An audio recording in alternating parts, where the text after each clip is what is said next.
Hello everyone, welcome to academy solution. তো আজকে তোমরা সবাই অনেক বেশি ভালো আছো। তো আজকের এই ভিডিওতে আমরা আলাপ করবো তোমরা যারা সপ্তম শ্রেণীর শিক্ষার্থী আছো, তোমাদের বার্ষিক যে সামষ্টিক মূল্যায়নটা অনুষ্ঠিত হবে সেটা স্বাস্থ্য সুরক্ষা বিষয়ে তোমাদের সিলেবাস কী কী থাকবে এবং তোমাদের কোশ্চেনের ধরনটা কীরকম হবে সেটা নিয়ে আলোচনা করা হবে। তো তোমরা যারা নতুন আছো এবং এখন যে চ্যানেলটিকে সাবস্ক্রাইব করে নিই, দ্রুত সাবস্ক্রাইব করে নাও। তো চলো আমরা শুরু করি। তো দেখো তোমাদের যে সিলেবাসে কী কী থাকবে, দেখো তোমাদের স্বাস্থ্য সুরক্ষা বিষয়ে প্রথম অধ্যায় থাকবে, এটা তোমরা 1 থেকে 18 পৃষ্ঠা পর্যন্ত পড়বে। তারপর দ্বিতীয় অধ্যায় যে আছে সেখানে যে খেলাধুলায় করি সুস্থ সুন্দর জীবন 19 থেকে 37 পৃষ্ঠা পর্যন্ত পড়বে এবং তৃতীয় অধ্যায়ে রোগ মোকাবেলা এই অধ্যায়ের 38 থেকে 39 পৃষ্ঠা পর্যন্ত পড়বে।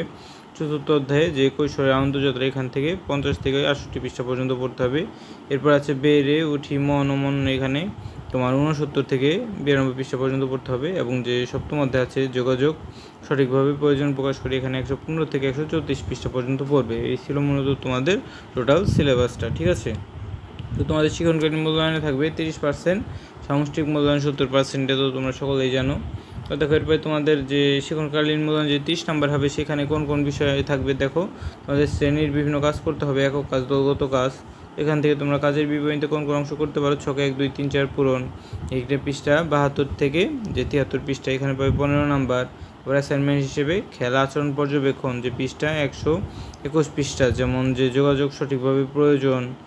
তারপরে তোমার যে এটা পাবে 10 নাম্বার এবং অনুসন্ধানমূলক কাজ যে প্রতিবেদনটা আছে, ওজন, উচ্চতার চার্ট ব্যবহার, পুষ্টি প্রোফাইল তৈরি।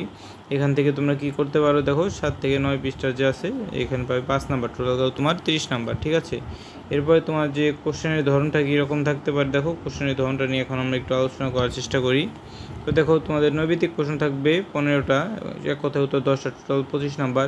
সংক্ষিপ্ত প্রশ্ন 10টা, এখানে পাবে 20 নাম্বার। রচনামূলক প্রশ্ন 5টা থেকে 3টার উত্তর করতে হবে, এখানে পাবে 15 নাম্বার। এরপরে কি আছে, দেখো তোমাদের যে রচনামূলক প্রশ্নের দৃশ্যপট নির্ভর, এখানে 7টা থেকে 5টা উত্তর করতে হবে, এখানে পাবে 40 নাম্বার এবং টোটাল তোমাদের কত 100 নাম্বার, ঠিক আছে। তো এইভাবেই মূলত তোমাদের কোশ্চেনগুলো আসবে। তো পরবর্তী ভিডিওতে আমরা তোমাদের এই কোশ্চেনটা কীরকম হবে সেটা নিয়ে আলোচনা করার চেষ্টা করব।